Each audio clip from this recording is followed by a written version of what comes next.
quick video here about thermal expansion and how to apply it into the automotive industry. So I have this bearing right here that has to go on that input shaft. Out of general curiosity, I wanted to figure out how that all works. So what you can do is look up the coefficient of whatever steel that you have. My bearing just so happens to be made out of 52-100 steel. Its coefficient is applicable between 73 degrees and 536 degrees. All metals are different. Outside of those temperatures, its coefficient will be different. If you need to figure that out, there's a formula for it.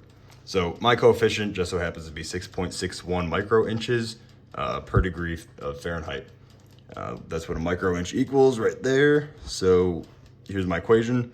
What you got to do is take your length, which is 4.33, times that by your coefficient, which is 6.61, and then you have your end temperature and starting temperature.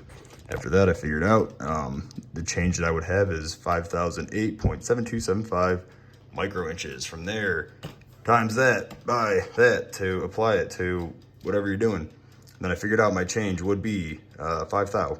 So backtrace it all over into diameter to figure out how much bigger it'll get.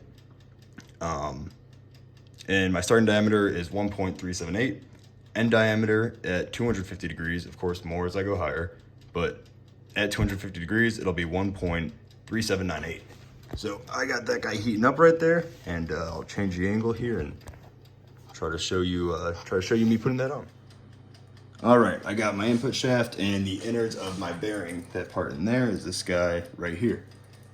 So the coefficient is it's at like 73 degrees up to 5, whatever. I didn't want to do the extra calculations, but try to get the most out of it, I guess. So put that guy down for a sec. Figure out the temperature of that guy real quick. All right, actually we're a bit hot, but it should still work. If anything, it'll just be more. All right, so we got that guy out. Oh, jeez. Turn off, damn you.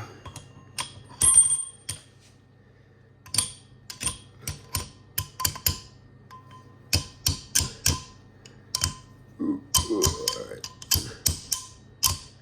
And just like that.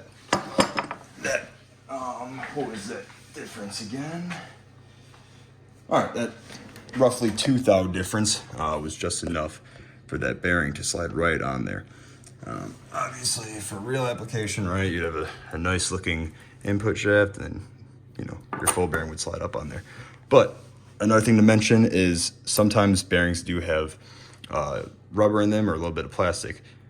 Make sure you can confirm or deny that before tossing it into a toaster or whatever it is, or heating it up.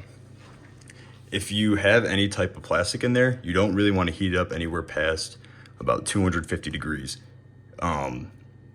If you have, or if you don't have plastic in there, then go for whatever you want, but make sure you look up the metal, make sure you look up what temperature ranges could affect it, and all that stuff. All right, hope this helped somebody out and helped explain a little bit more of what's going on when you heat that up.